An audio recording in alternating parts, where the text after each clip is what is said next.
Sebelum mulai pembelajaran pada pagi hari ini, marilah kita berdoa menurut agama dan kepercayaan masing-masing. Berdoa dimulai. Pada pagi hari ini kita akan belajar tentang konsep keruangan.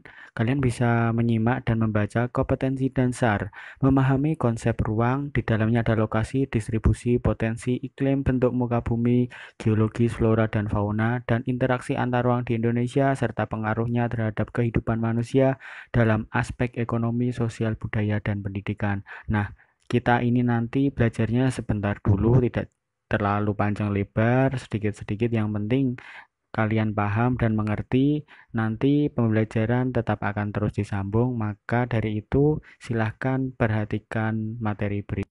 Baik, di sini kita akan mempelajari tentang pengertian ruang. Sebenarnya ruang itu apa sih pengertiannya? Nah, di sini ruang adalah tempat di permukaan bumi, baik secara keseluruhan maupun sebagian yang digunakan oleh makhluk hidup untuk tinggal. Dan ruang dapat diartikan sebagai tempat dan unsur-unsur lainnya yang mempengaruhi kehidupan di permukaan bumi.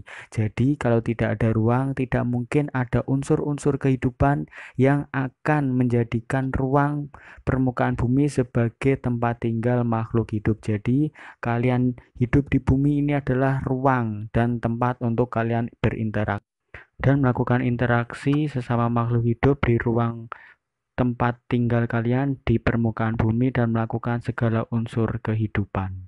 Nah, sekarang adalah menurut pendapat ahli, di sini ada tiga, yaitu yang pertama Ayadinata tahun 1992, di mana beliau mengungkapkan seluruh permukaan bumi yang merupakan lapisan biosfer, tempat hidup tumbuh-tumbuhan, hewan, dan manusia. Jadi, apapun yang ada di permukaan bumi merupakan unsur kehidupan. Yang kedua adalah Samadhi, merupakan tempat bagi komponen-komponen lingkungan hidup dalam melakukan setiap proses. Yang ketiga adalah Newton, merupakan suatu kuantitas mutlak yang ada tanpa memperhatikan keberadaan atau distribusi materi dalam semesta. Jadi, ada tiga ahli yang mengemukakan bahwa macam-macam pengertian dari keruangan interaksi yang ada di permukaan bumi.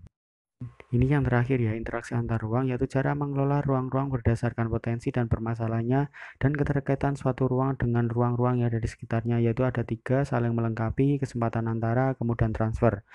Saling melengkapi itu apa sih? Contohnya yaitu di pegunungan tidak memiliki penghasilan ikan, sedangkan pesisir memiliki penghasilan ikan.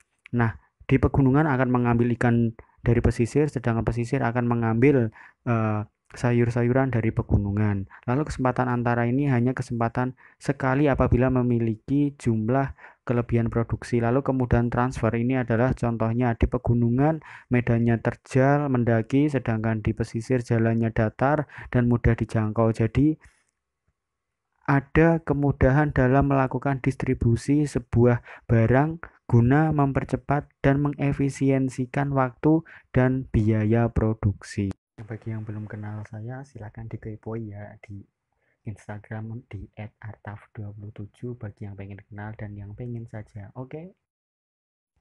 Demikian materi yang saya bisa sampaikan, kurang lebihnya mohon maaf. Terima kasih, selamat siang, tugas ditunggu di bawah.